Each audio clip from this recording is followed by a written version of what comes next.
energy.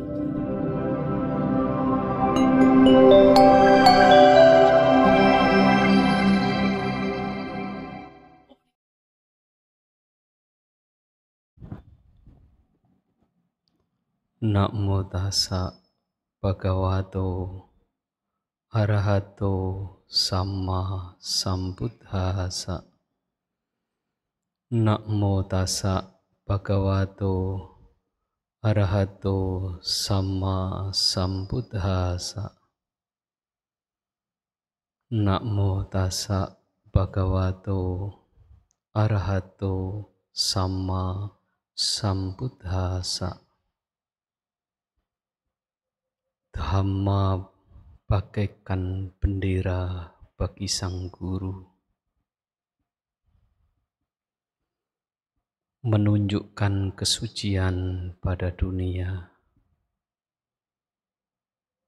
melindungi para pelaksana dhamma. Bila dipraktekkan, menuju ke kebebasan. Terpujilah Sang Bhagawa. Namo Buddhaya.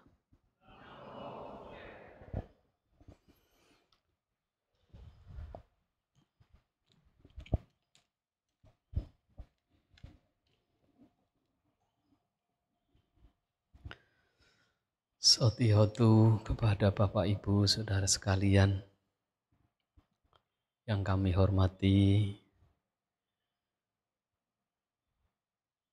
para samanera, Romo Ramani Pandita, Bapak Ibu Saudara-saudara sekalian,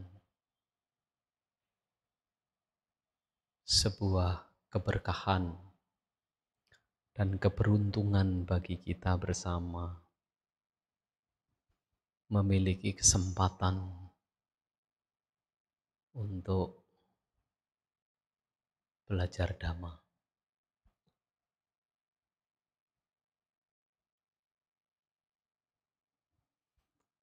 Rasanya agak lama tidak berkunjung, kemudian mengisi kegiatan di Bali, utamanya di Wihara Sakyamuni. Dan sepertinya sebelum COVID, tidak tahu kapan, tapi ya kita masih memiliki karma baik. Bante sisa COVID. Sisa COVID. Dan patut kita syukuri bahwa sekarang pemerintah juga telah mencabut PPKM. Jadi masyarakat yang ingin berkumpul, beraktivitas dengan jumlah yang banyak, nah ini semuanya sudah diperbolehkan. Maka dari itu hal ini pantas kita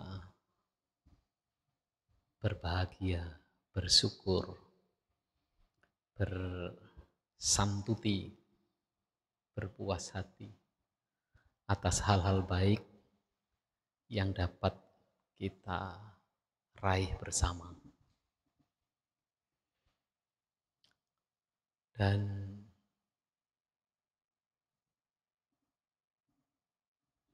ya bagi saya bahwa dalam setiap hal, setiap proses yang kita hadapi, semua tidak lain sebagai latihan dan pembelajaran. Dan patut kiranya kita berpikir bahwa kita ini punya peluang untuk berupaya, berusaha, walaupun kita tidak betul-betul dapat memastikan keberadaan hidup kita. Dan kita perlu sadari hal itu agar kita tidak terbelit dengan apa dengan keadaan.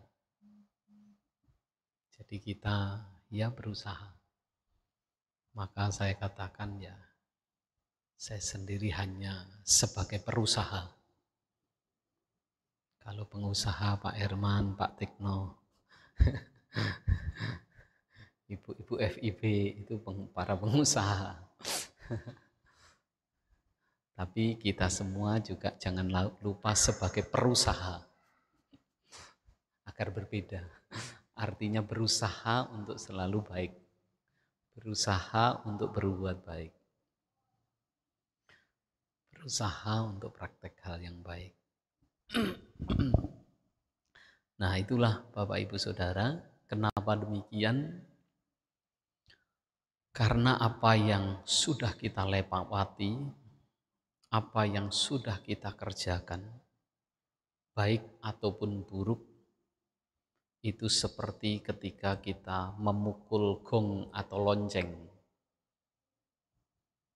Gema suara yang saat kita pukul berbunyi, tidak pernah bisa kita tarik kembali. Apakah kebaikan ataukah kelalaian? Oleh karenanya, karena semua hal yang lewat memang kita tidak bisa rubah, tidak ada cara lain, kemudian kita memahaminya, memaklumkannya akan keberadaan diri kita sendiri maupun keberadaan orang lain, dan kemudian ya berusaha. Begitu. Kenapa Bante harus berusaha atau menjadi perusaha? Karena memang kita ini belum sempurna. Kalau kita sudah sempurna, tidak perlu menjadi perusaha lagi. Kenapa? Karena sudah sempurna. Bagaimana Bante kalau tidak ke wihara? Tidak apa-apa. Bagaimana Bante kita tidak membantu kegiatan-kegiatan sosial? Ya tidak apa-apa, wong kita sudah sempurna. Karena kita belum sempurna itulah kita harus berupaya untuk belajar, untuk berlatih. Dan Dhamma ini merupakan ajaran yang patut kita agungkan, kita letakkan di atas yang sangat terhormat, karena Guru Agung sendiri menyatakan bahwa siapa yang harus saya hormati? Ternyata Guru Agung pun tidak ada yang pantas dihormati selain Dhamma itu sendiri. Begitu. Maka Dhamma ini akan kita perlu junjung tinggi. Karena dengan demikian Dhamma ini bisa menjadi pelindung. Dhamma ini bisa menjadi penunjuk jalan bagi kita. Dan Dhamma itu bersifat membebaskan.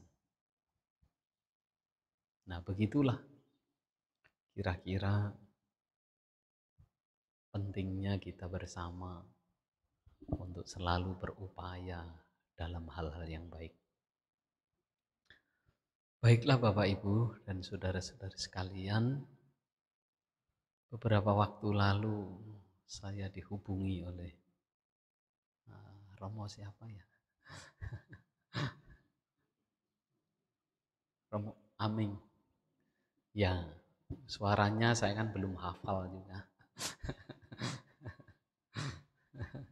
Baru kemarin ketemu beliau dan ngomong-ngomong kalau di foto di HP itu yang kita lihat kan fotonya yang mana ya?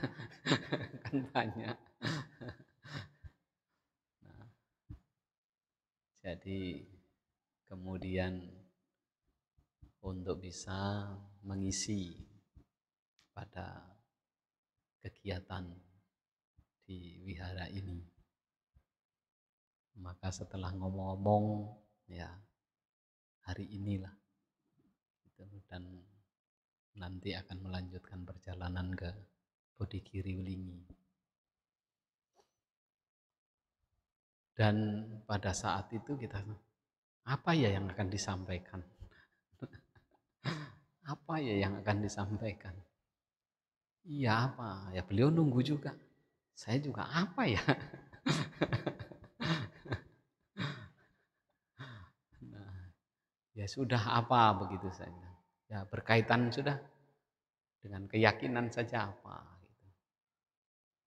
Kemudian beliau, bagaimana Bante? Kalau sudahkah kita berkeyakinan benar? Begitu kayak judulnya ya. Sudahkah kita berkeyakinan benar? Boleh saya bilang.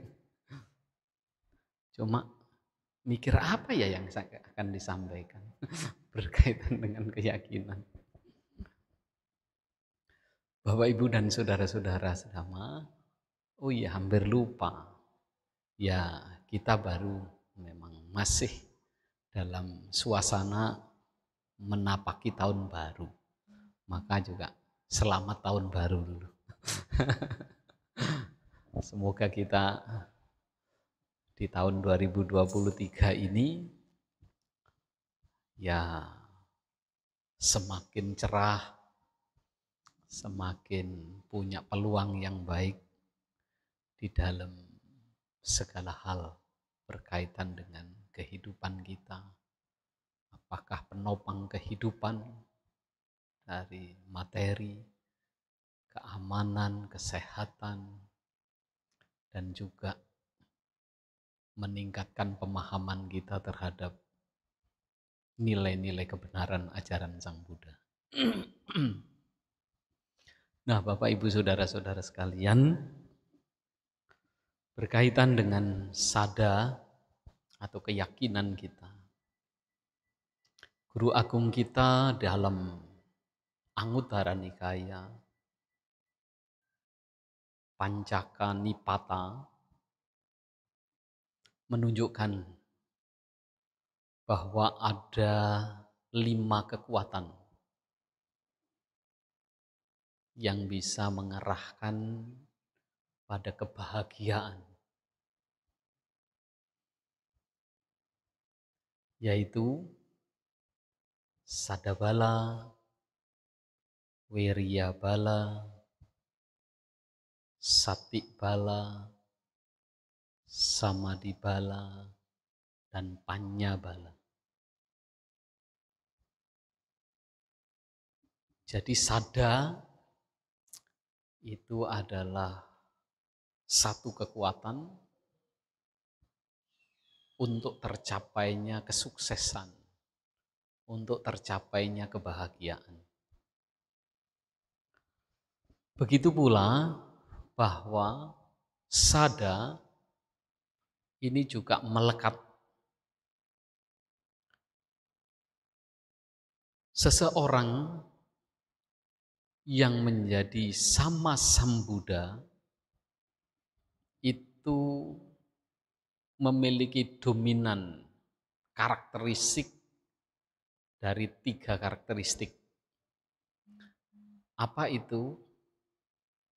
Karakter yang bisa menopang menjadi ciri seorang sama Sambuddha.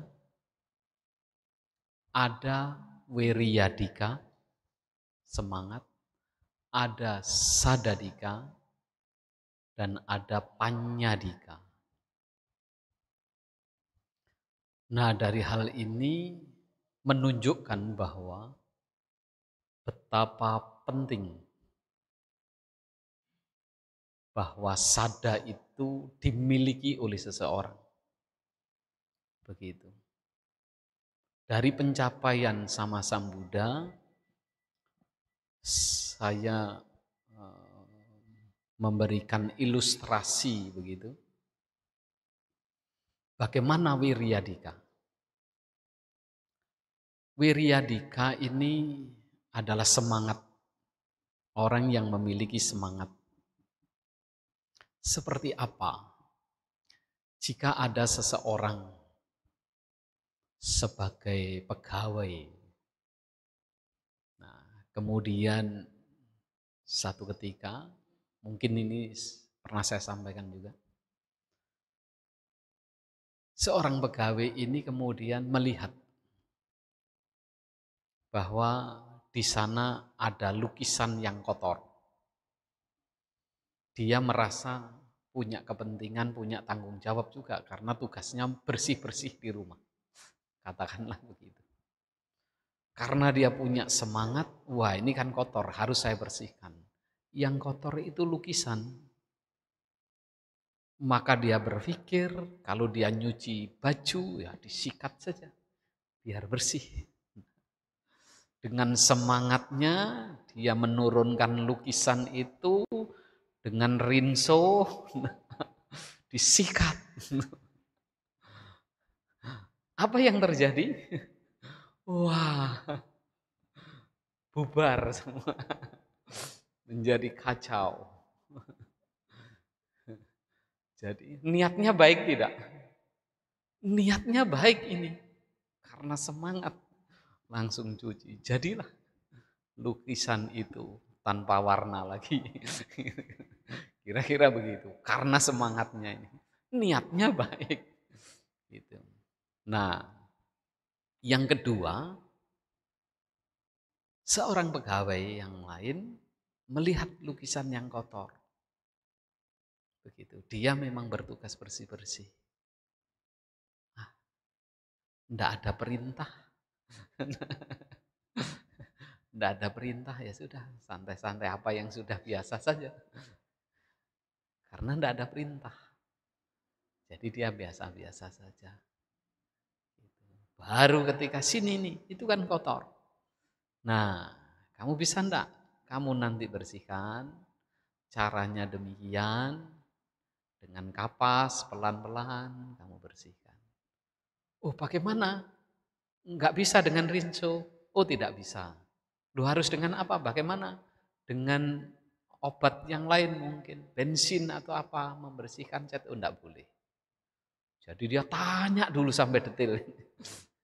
Nah akhirnya dia bersihkan. Dia harus yakin dulu. Tanya dengan detail. Baru dia bersihkan.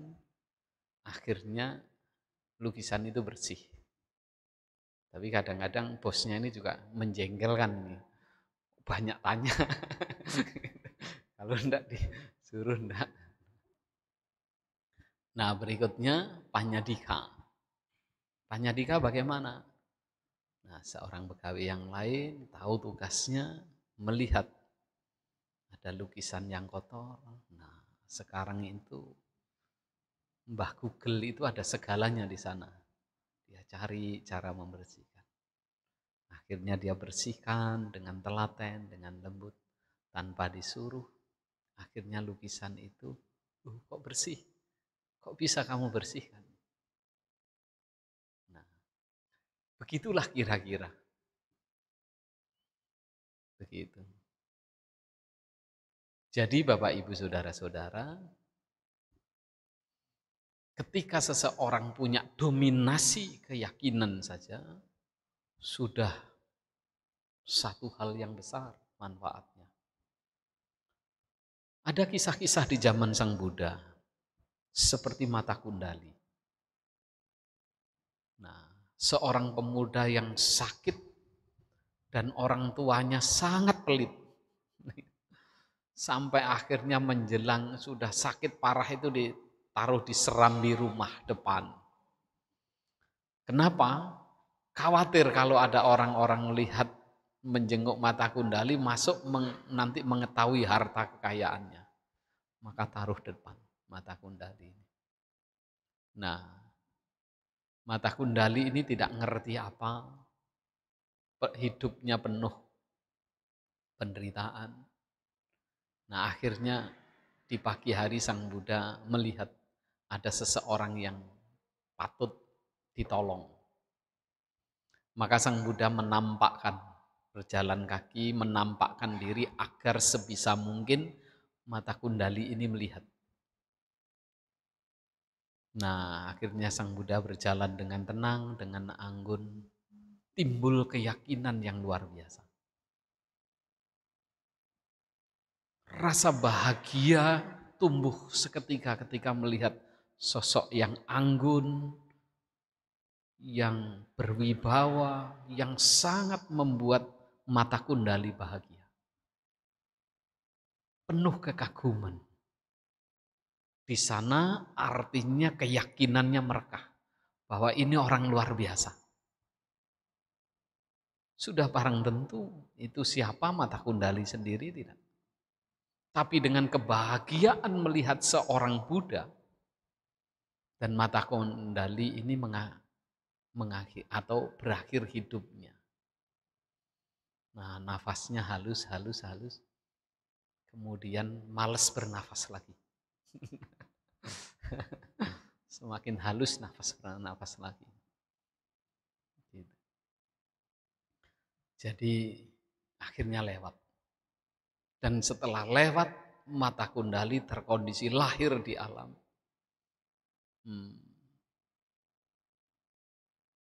Dewa Tawatim saya. Nah, terlahir di sana dengan tubuh yang bercahaya, dengan pakaian surgawi yang megah begitu. Dan mata kundali bisa melihat penyesalan orang tuanya. Ceritanya begitu.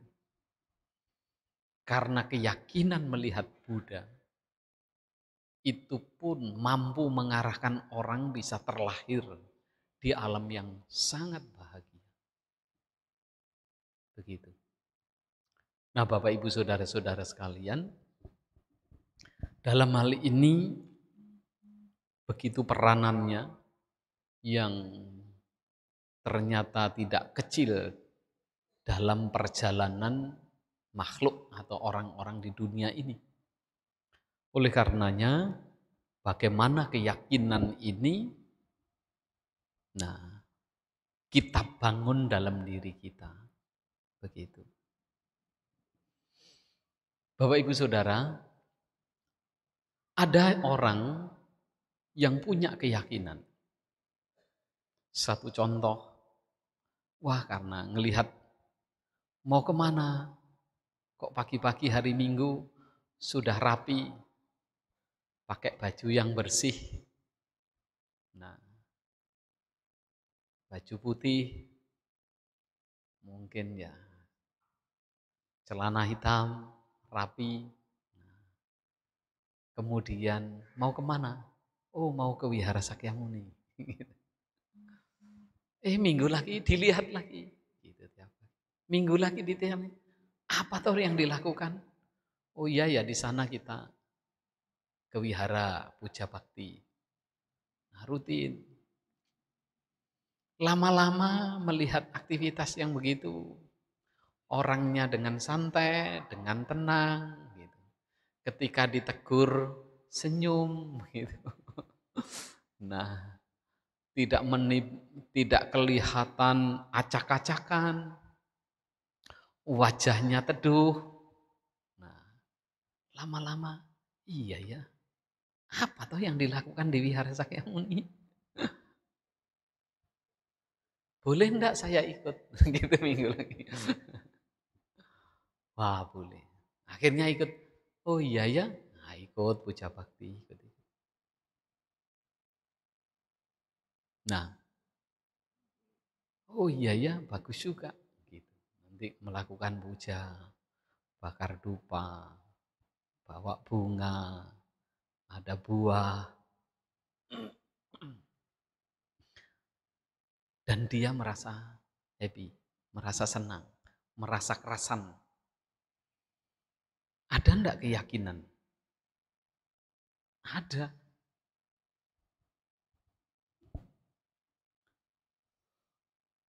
Tetapi keyakinan karena seseorang yang tertarik dengan kegiatan kok bagus, kok nyaman, kok menjadi banyak teman. Nah, dia senang. Maka ini keyakinan yang dikatakan keyakinan yang boleh saja dikatakan sebagai keyakinan yang awal. Keyakinan yang belum memiliki akar. Mengapa dikatakan belum memiliki akar? Masih mudah salah. Apa? Oh, kalau sembahyang pokoknya harus pakai dupa. Nah, loh, enggak perlu pakai dupa. Oh, enggak boleh, harus pakai dupa. Gitu. Nah, kalau masang buah harus berapa? Harus 5.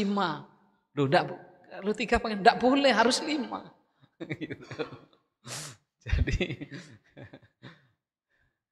bajunya pakai apa? Harus putih. Apakah enggak boleh pakai oranye? Enggak boleh, harus putih. Romo Pandita salah itu. Nah, jadi ini keyakinan yang belum punya akar. Nah, jadi keyakinan yang belum mengakar.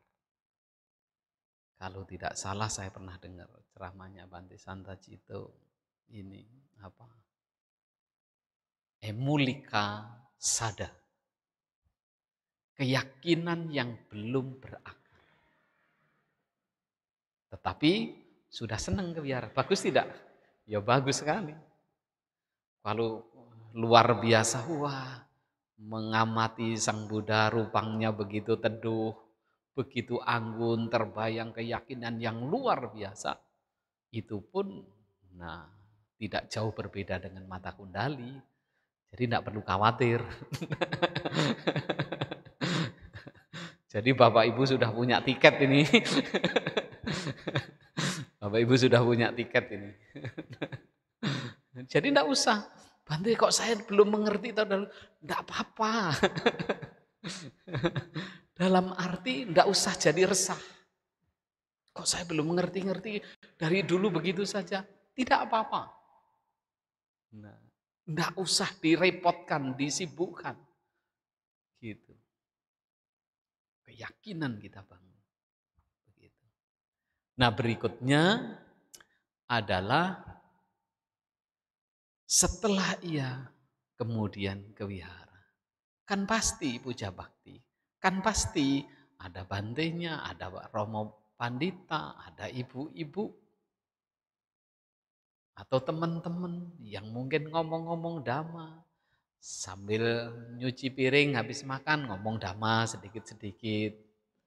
Nanti kumpul-kumpul, nah setelah makan, nah sedikit ngomong-ngomong dhamma. Sekali waktu bisa tur bersama ngomong dhamma. Sekali waktu pergi ke kota lain, ada wihara, singgah wihara. Di situ secara otomatis ada pembelajaran kita. Ketemu bikunya, ngomong-ngomong, maka di sana ada pembelajaran. Iya ya, apa ya sebenarnya? Nah, akhirnya baca-baca, mencari tahu, tanya-tanya. Nah, oh ternyata kalau sembahyang tidak harus buah saja, tidak harus jumlahnya 5. Nah, kalau tidak ada dupa, oh ternyata juga bisa kita puja. Nah, maka dengan pemahaman yang meningkat, menjadi lebih mengerti, oh tahu parita ini apa saja artinya. Oh 3 perlindungan, apa itu maksudnya 3 perlindungan? Oh karma, apa itu maksudnya karma? Oh segala sesuatu itu berubah, apa maksudnya berubah? Nah, wah rasional sekali ini. Luar biasa ajaran Sang Buddha ini.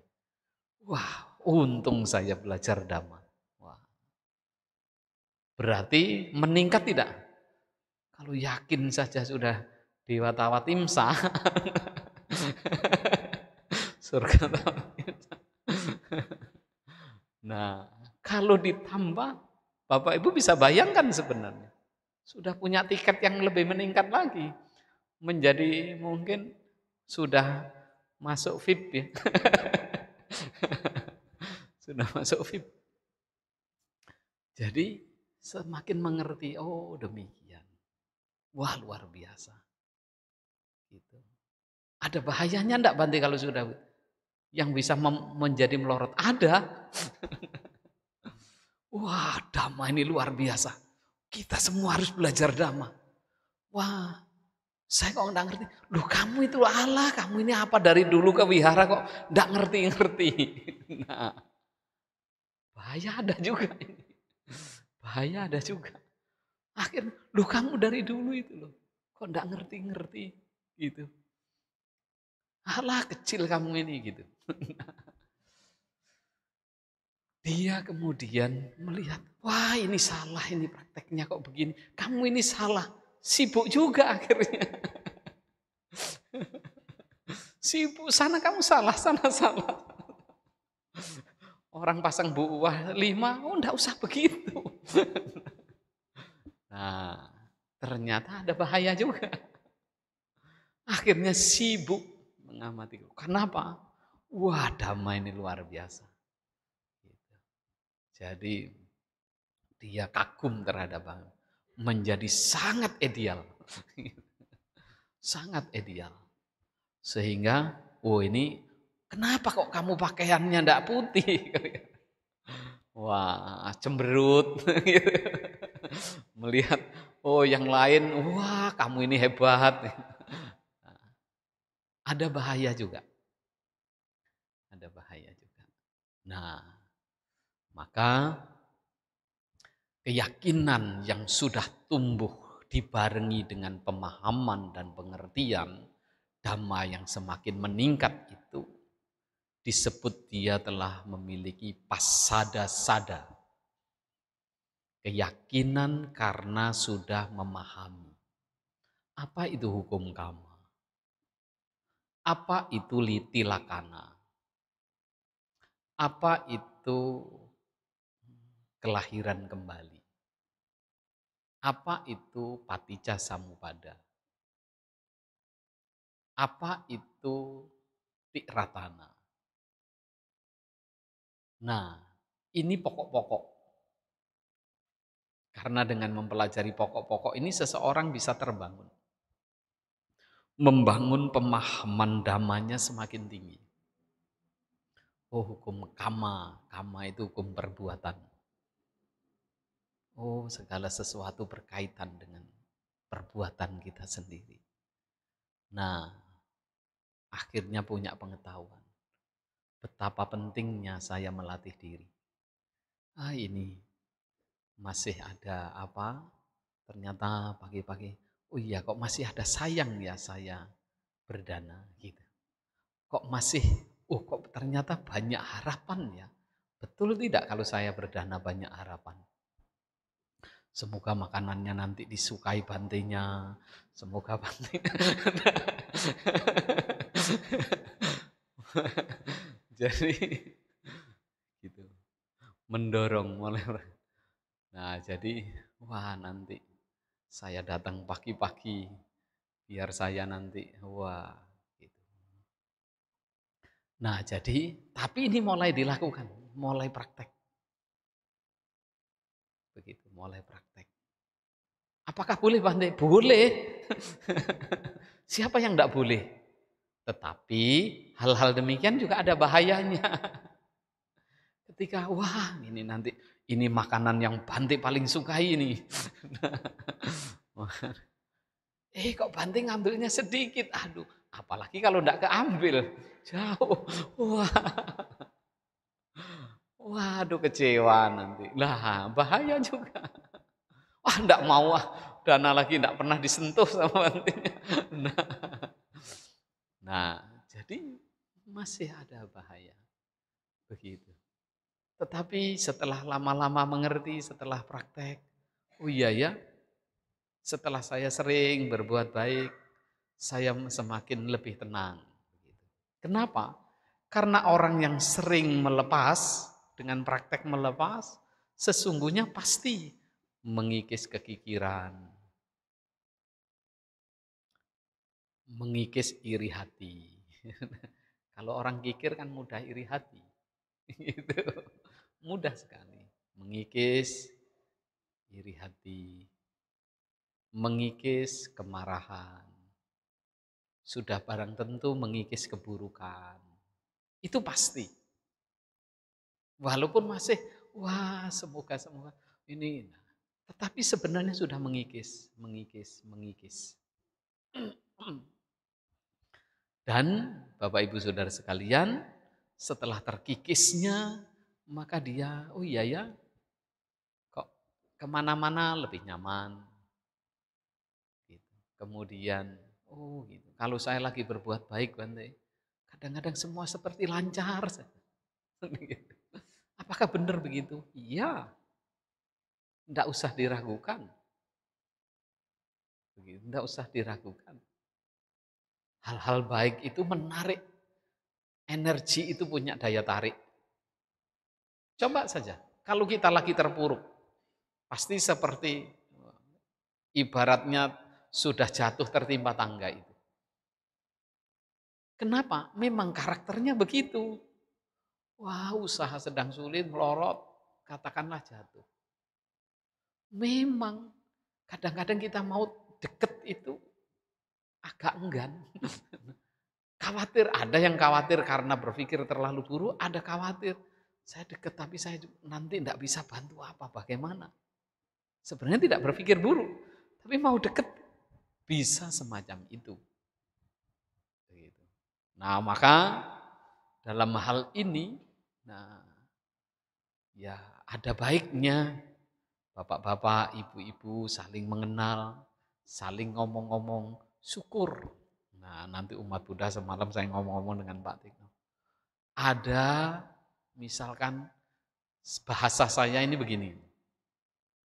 Kalau kita punya teman mungkin di wihara, ya jangan merasa sendiri.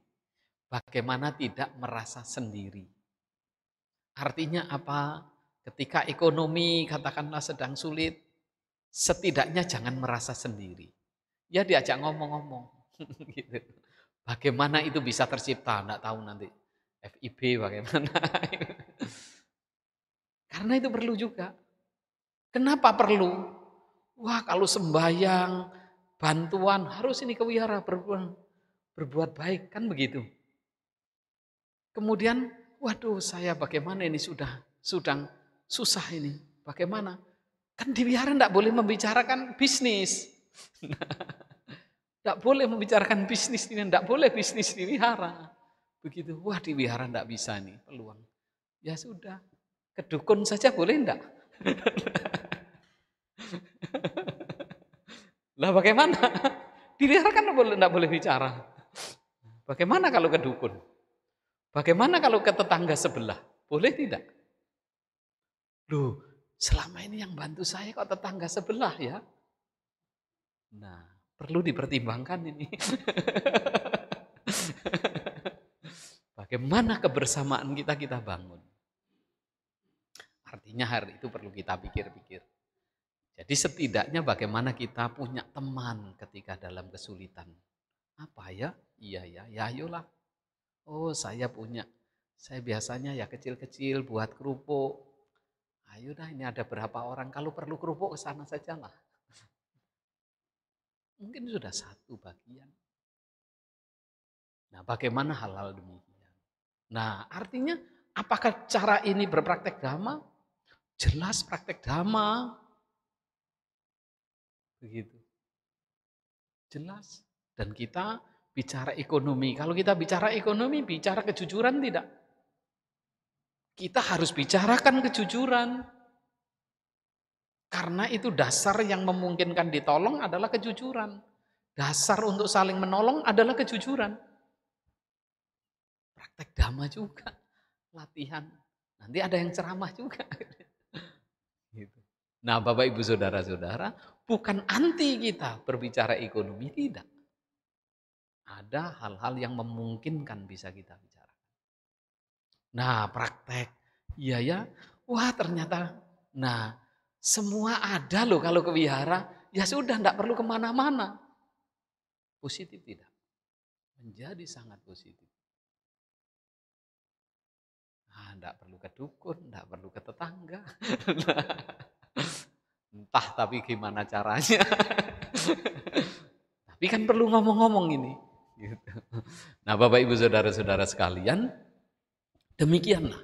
Semakin yakin, semakin kokoh, semakin mantap. Maka keyakinan ke sana tumbuh karena praktek. Nah, apa ya, lupa apa namanya.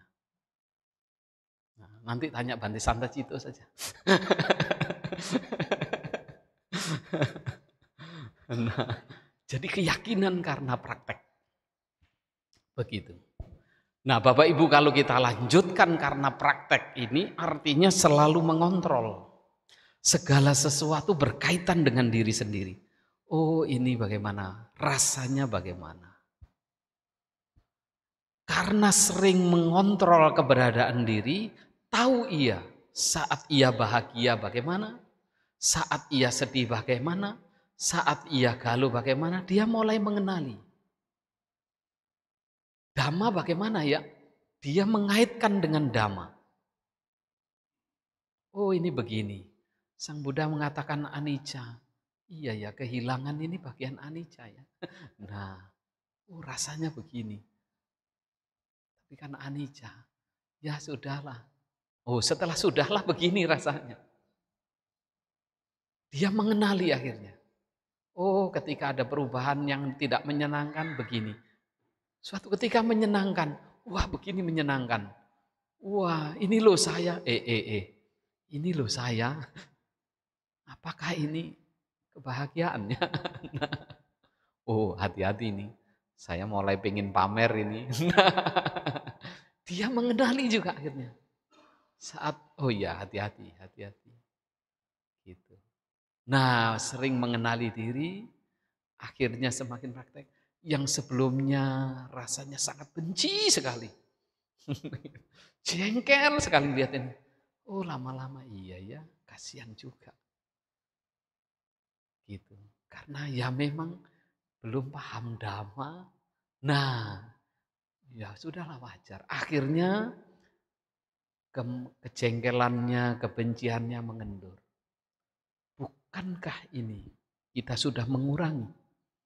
Bukankah ini kita sudah mulai mengikis? Bukankah ini kita sudah mulai sedikit demi sedikit kita lepas? Bukankah kita sudah mulai mencondongkan ke hal-hal yang positif? Bukankah itu Dhamma? Lebih tenteram. Wajahnya dulu kusam gitu. Lama-lama mulai tampak segar. Wah, akhirnya terpancar. Celing gitu. Kalau senyum celing gitu. Jadi setiap di wihara, wah dia kemana ya? Kalau enggak ada dia enggak lengkap ini kita. Nah, menggembirakan. Bukankah ini manfaat Dhamma? Oh, nampak ada perubahan. Inilah hasil. Inilah manfaat Dhamma. Inilah keyakinan yang pada akhirnya mengarah pada bentuk-bentuk penembusan. Setahap demi setahap.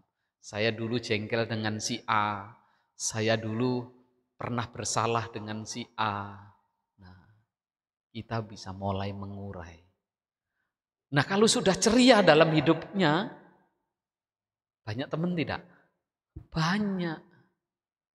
Nah, kira-kira kalau kita kesulitan tadi, nah, ada yang bertanya tidak? Nah, maka buatlah agar kita mudah dalam hidup ini, kita bangun hal-hal yang positif ini. Sehingga kita mudah saling menolong, mudah saling menimbulkan kasih sayang. Wah, sebelumnya kan saya gampang jutekan misalkan. Iya ya, kenapa ya? Nah, kadang-kadang ngaca, senyum-senyum. Boleh enggak Bante? Boleh. Jadi kita latihan tersenyum gitu. Jadi demikianlah, maka ketika yang keyakinan itu bisa tumbuh, bisa kokoh, juga keyakinan karena penembusan atau pencapaian. Itu tingkat yang sederhana sebatas duniawi maupun bahkan penembusan hakikat kebenaran yang sesungguhnya. Nah, oleh karenanya Bapak Ibu Saudara-saudara, Bante, kalau begitu kami ini bagaimana? Bapak Ibu yang tahu. Jadi Bapak Ibu, oh iya ya. Nah, bagaimana saya harus meningkatkan? Ya Bapak Ibu yang harus punya wirianya tadi. Jangan asal gabruk juga. Nah, ya tetap ada keyakinan, wirya juga pasti ada. Kebijaksanaan juga pasti ada. Nah, begitulah kiranya Bapak Ibu Saudara sekalian, keyakinan ini harus kita bangun sehingga yang pada akhirnya akan menjadi sebab-sebab kebahagiaan kita dalam hidup ini.